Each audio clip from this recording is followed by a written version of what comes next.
আসসালামু আলাইকুম, আপনাদের সামনে নতুন একটা ভিডিও নিয়ে চলে আসলাম। এখন যে দেখতে পাচ্ছেন আমার হাতে, এটি একটি সুইচ বোর্ড। এই সুইচ বোর্ডটা আমি এখন ওয়ারলিং করব। দেখতে থাকুন কিভাবে আমি এই সুইচ বোর্ডটা ওয়ারলিং করি।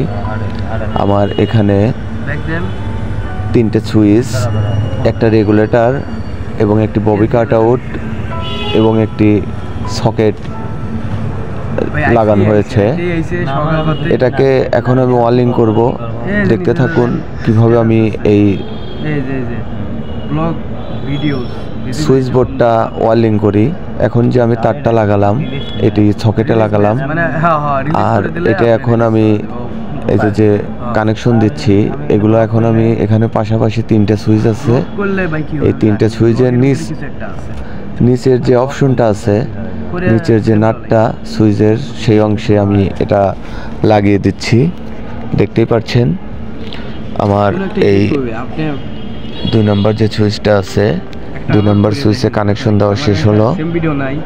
আর এই ছোট ছোট শর্ট তার দেওয়ার কারণ, পরবর্তীতে যে কোনো সুইচের সমস্যা হলে শুধু ওই সুইচটা খুললেই হবে, কানেকশন অন্যটা খুলতে হবে না।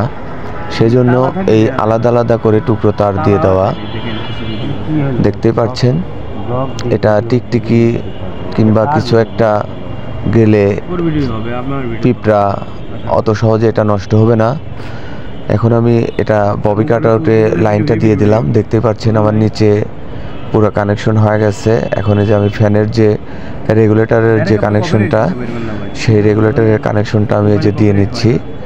দেখতেই পাচ্ছেন এখন এই রেগুলেটরটা আমি এখানে কানেকশন দেব।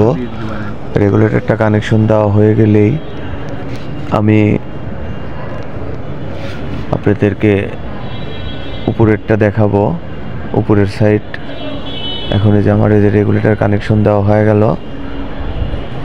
দেখতেই পাচ্ছেন আমি এই যে আমার রেগুলেটর কানেকশন দেওয়া হয়ে গেল। এখন আমি এটা বোর্ডে কানেকশন করব। বোর্ডে কানেকশনও আমি আপনাদেরকে দেখাবো, দেখতে থাকুন।